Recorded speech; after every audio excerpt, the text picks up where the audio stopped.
ہر دور کا انسان یہی سمجھتا رہا ہے کہ ہم جو اب مان رہے ہیں نا وہی آخری سچ ہے.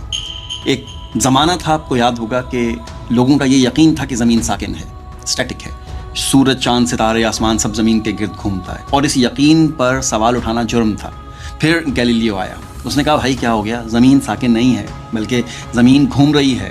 اس کے پاس آبزرویشن تھی، ٹیلیسکوپ تھی، اس نے حساب لگایا، دلائل دیے، مگر مسئلہ سائنس کا تھا ہی نہیں. مسئلہ یہ تھا کہ صدیوں کا مانا ہوا تصور ہل کر رہ گیا تھا. نتیجہ کیا نکلا؟ اس پر مقدمہ چلا اور اسے پوری عمر کے لیے نظر بند کر دیا گیا. آج یہ بات کہ زمین گھومتی ہے بچوں کو نصاب میں پڑھایا جاتا ہے. مانا کہ کچھ لا علم لوگ ابھی بھی یہی مانتے ہیں کہ نہیں بھائی زمین ساکن ہے، چونکہ ان کی الہامی کتابوں میں سے انہوں نے جو انٹرپریشن کی.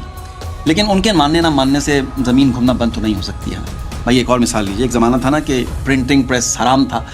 وہ کیا نام تھا اس کا، جوہنس پرنٹنگ پریس کی مشین جس نے بنائی، اس نے کتاب نہیں چھاپی تھی بلکہ اس نے بغیر اجازت کے علم چھاپ دیا تھا. کہا کہ ارے بھائی اس سے تو فتنہ پھیلے گا، اختلاف پھیلے گا. ہم پیچھے رہ گئے، ہم نے حرام کہہ دیا، اور اس زمانے میں جس نے پرنٹنگ کو قبول کیا وہ ہر مرحلے میں آگے نکل گئے، اور ہم بس ہاتھ پہ ہاتھ رکھ کے بیٹھے رہے کیونکہ ہم نے اسے حرام سمجھ لیا تھا نا. آج حال یہ ہے کہ وہی پرنٹنگ علم کا سب سے بڑا ذریعہ ہے.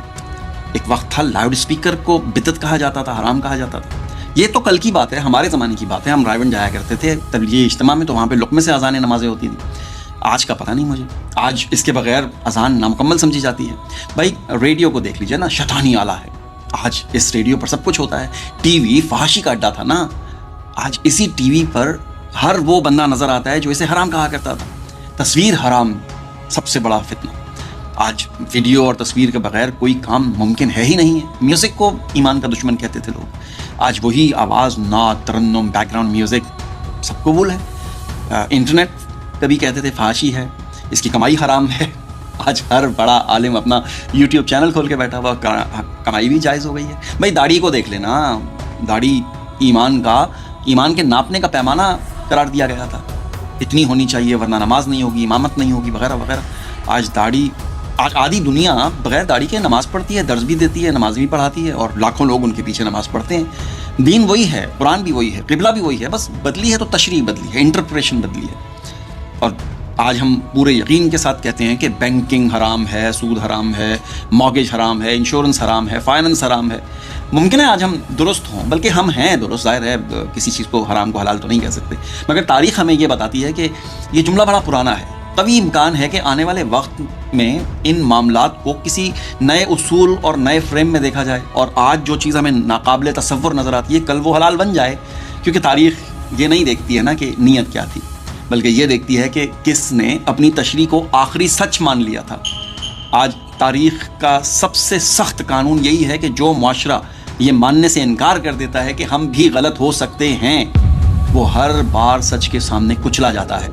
میرے خیال سے ہر وقت کی اپنی انٹرپریشن ہوتی ہے، ہر دور میں چیزیں بدلتی رہتی ہیں، ذہن کھلتا ہے، اور جن چیزوں کے بغیر گزارا نہیں ہوتا ہے مجبوراً انہیں کسی دوسرے زاویے سے دیکھنا پڑتا ہے.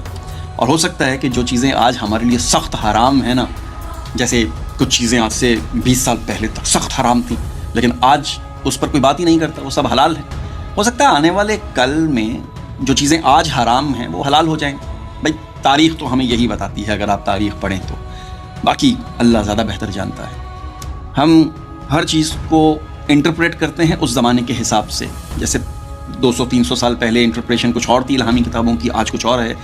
آج سے 100-200 سال پہلے کے بعد انٹرپریشن کچھ اور ہوگی. مطلب نہیں بدلا ہے، مطلب وقت بدلا ہے، سوچ بدلی.